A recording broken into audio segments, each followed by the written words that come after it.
नमस्कार साथियों। आज एक और सूचना लेकर के मैं आपके सामने पेश हुआ हूं और वो है पेंशन संशोधन, जो कि 8वें वेतन आयोग के कार्यक्षेत्र टीओआर से पेंशन संशोधन को बाहर रखा गया है। राज्यसभा में उठे सवाल ने चिंता बढ़ा दी है। सवाल ये उठा है कि पेंशनरों जो पेंशन संशोधन है, जो टर्म्स ऑफ रेफरेंस है, उनमें क्या पेंशनर्स को बाहर रखा गया है और इसमें कुछ सवाल किए गए हैं। वो किसने सवाल किए हैं, क्या सवाल उन्होंने है, क्या जवाब मांगे हैं सरकार से, और वो कौन है सवाल करने वाले। तो यह आपको वीडियो को अंत तक देखते रहिए, आपके सामने आएगा। प्रश्न है, क्या 8वें वेतन आयोग के कार्यक्षेत्र टीओआर टर्म्स ऑफ रेफरेंस में संशोधन को बाहर रखा गया है, पेंशन संशोधन को बाहर रखा गया है। और राज्यसभा में प्रश्न ने 8वें वेतन आयोग के शासन आदेश पर चिंता जताई। प्रश्न अभी आगे आप सुनते रहिए। संसद का शीतकालीन सत्र जारी रहने के साथ ही सरकार के कर्मचारियों और पेंशन भोगियों में चिंता बढ़ती जा रही है। सबकी नजर अगले मंगलवार 2 दिसंबर 2025 पर है। 2 दिसंबर 2025 को क्या होगा, जब वित्त मंत्रालय राज्यसभा में हाल ही में गठित 8वें वेतन आयोग सीपीसी से संबंधित एक महत्वपूर्ण प्रश्न का उत्तर देने वाला है। जो प्रश्न किए गए हैं राज्यसभा सदस्यों द्वारा, माननीय एमपीस द्वारा, तो उनका जवाब 2 दिसंबर मंगलवार को राज्यसभा वित्त मंत्रालय देगा। इसमें कौन है? सांसद श्री जावेद अली खान और श्री रामजी लाल सुमन द्वारा प्रश्न संख्या 252 के रूप में सूचीबद्ध यह प्रश्न एक उभरते विवाद के मूल पर चोट करता है। जो कि ये विवाद क्या है कि पेंशन संशोधन को क्या 8वें वेतन आयोग से बाहर रखा गया, इसका ये मूल है। तो इस पे प्रश्न किया गया है, 8वें केंद्रीय वेतन आयोग के संदर्भ की शर्तें जो टीओआर में टर्म्स ऑफ रेफरेंस में पेंशन संशोधन को बाहर रखना। ये ऐसी खबरें आती जा रही हैं कि वे पेंशन संशोधन, जो पेंशन है एक्सेसमैनों के, जितने भी रिटायर्ड कर्मचारी हैं सेंट्रल गवर्नमेंट के, केंद्रीय कर्मचारी जो है केंद्र सरकार के, उनकी पेंशन इसमें शायद नहीं की जाएगी। तो इसमें क्या है, जो इसमें लापता जनादेश है, क्लियर नहीं है। सरकार ने हाल ही में 8वें वेतन आयोग के गठन की घोषणा की, जिसका केंद्रीय संघों ने शुरुआत में स्वागत किया था। हालांकि अधिसूचना में दिए गए विवरणों ने व्यापक चिंता पैदा कर दी है। जो टीओआर जो दिया हुआ है, आप सभी ने पढ़ा होगा, तो उसमें जो है, जो विवरण दिए हैं, डिटेल्स जो दी है, उसमें काफी चिंता का विषय बना गया है। पिछले आयोगों के विपरीत, जो पिछले आयोग हुए हैं उनके विपरीत, जिनमें वर्तमान पेंशन भोगियों के लिए पेंशन संशोधन स्पष्ट रूप से शामिल था, 8वें वेतन आयोग का कार्य विवरण टीओआर इस मामले में स्पष्ट नहीं है। जो टर्म्स ऑफ रेफरेंस जो है 8वें वेतन आयोग के, वो स्पष्ट नहीं है कि वो पेंशन संशोधन करेंगे या नहीं करेंगे। अब जो राज्यसभा में जो प्रश्न है वो क्या है, वो सुनिए। प्रश्न संख्या है 252 और रखने वाले हैं मेंबर पार्लियामेंट श्री जावेद अली खान और श्री रामजी लाल सुमन। और प्रश्न क्या है, सुनिए।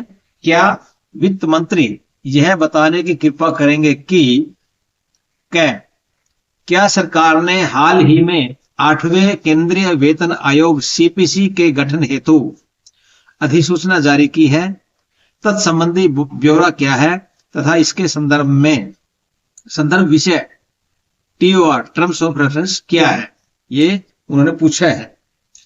दूसरा प्रश्न है, क्या सरकार केंद्रीय सरकार के कर्मचारियों और पेंशन भोगियों के लिए तत्काल राहत उपाय के रूप में मौजूदा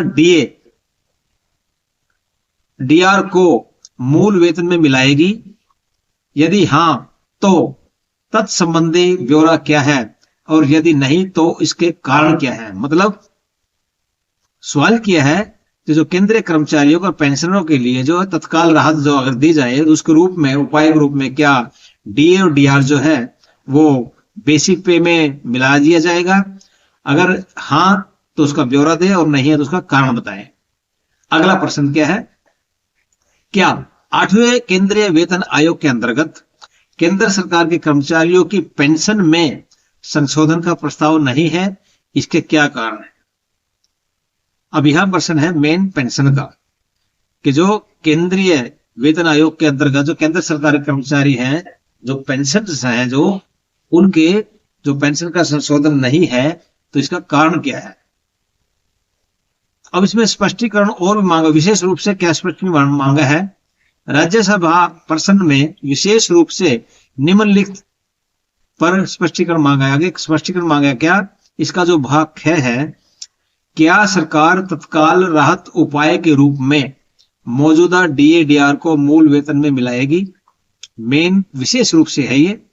दूसरा, क्या यह सच है कि 8वें केंद्रीय वेतन आयोग के अंतर्गत पेंशन में संशोधन का प्रस्ताव नहीं है?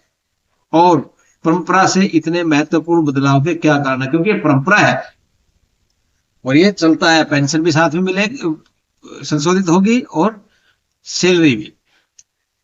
आगे क्या है? यूनियन नेताओं को चिंता है कि सरकार शायद एक ऐसी व्यवस्था की ओर बढ़ रही है जहां केवल सक्रिय कर्मचारियों को ही वेतन संशोधन मिलेगा। मतलब जो सक्रिय है, जो इन सर्विस हैं अभी कर्मचारी, उनको ही वेतन संशोधन मिलेगा, जिससे लगभग 69 लाख पेंशन भोगी पुराने पेंशन फार्मूले में फंस जाएंगे।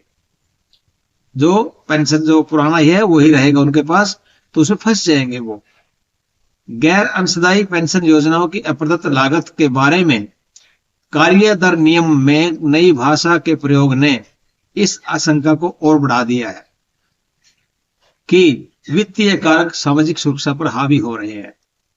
मतलब ये इसको लिया है कि भाई जो फाइनेंशियल क्रंचेस है, बोझ है, तो फाइनेंशियल वित्तीय कारक जो वो सामाजिक सुरक्षा पर हावी हो रहे हैं, और इसका डीए विलय, तत्काल राहत का प्रश्न।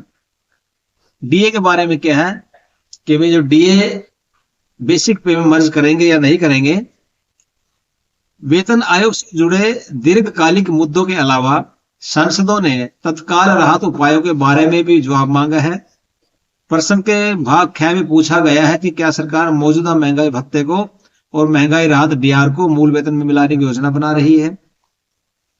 मुद्रास्फीति के उच्च स्तर पर बने रहने के कारण जो यूनियन है हमारी, लंबे समय से यह तर्क दे रही है कि जब महंगाई भत्ता 50% के स्तर को पार कर जाए, जो कि हो भी गया है, अभी हमारा जो डीए चल रहा है वो 58% से के पास 50% को क्रॉस कर चुका है, तो इसे तत्काल नकदी प्रवाह प्रदान करने और भत्तों में वृद्धि के लिए मूल वेतन में मिला दिया जाना चाहिए।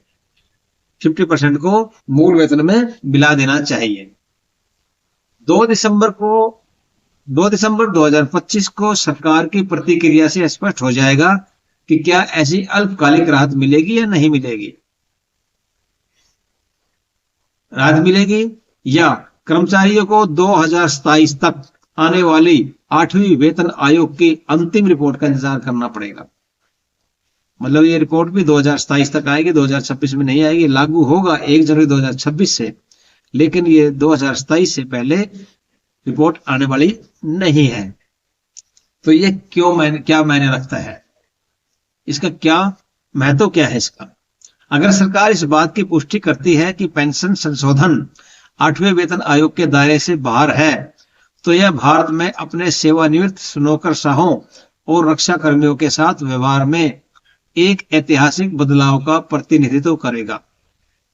आमतौर पर वेतन आयोग पूर्व और वर्तमान सेवानिवृत्त कर्मचारियों के बीच निष्पक्षता सुनिश्चित करते हैं। इस संबंध को हटाने से ऐसी स्थिति पैदा हो सकती है जहां समान पद और सेवा के लिए वृद्ध सेवानिवृत्त कर्मचारियों को युवा कर्मचारियों की तुलना में बहुत कम पेंशन मिलेगी। मतलब इसमें इसका मतलब यह है कि 1 रैंक 1 पेंशन खत्म हो जाएगा। फिर तो जो नए हैं उनको ज्यादा पेंशन मिले, पुरानों को मिलेगा ही कुछ नहीं है, वो पहले वाली बात हो जाएगी। इसलिए जरूरी है। अब आगे जैसे जैसे उत्तर की तिथि नजदीक आ जा रही है, जैसे जैसे 2 दिसंबर 2025 नजदीक आता जा रहा है, कर्मचारी संघ कथित तौर पर राष्ट्रव्यापी विरोध प्रदर्शन करने के लिए तैयार भी हो रहे हैं, यदि मंत्रालय का जवाब उनकी सबसे बुरी आशंकाओं के रूप हुआ। मतलब जो आशंका है, अगर उसके अनुरूप जवाब आता है तो फिर जो हमारी यूनियन है, कर्मचारी संघ है, वो राष्ट्रव्यापी विरोध भी प्रदर्शन के लिए तैयार हैं और वो प्रदर्शन कर सकते हैं। तो इसलिए ये जवाब जो दो सवाल जो 2 एमपीज ने, 2 संसद सदस्यों ने किए हैं, इनका जवाब 2 दिसंबर 2025 मंगलवार के लिए आप इंतजार कीजिए और इस वीडियो को देखते रहिए। तब तक आपका सभी का बहुत बहुत धन्यवाद। जय हिंद, जय भारत।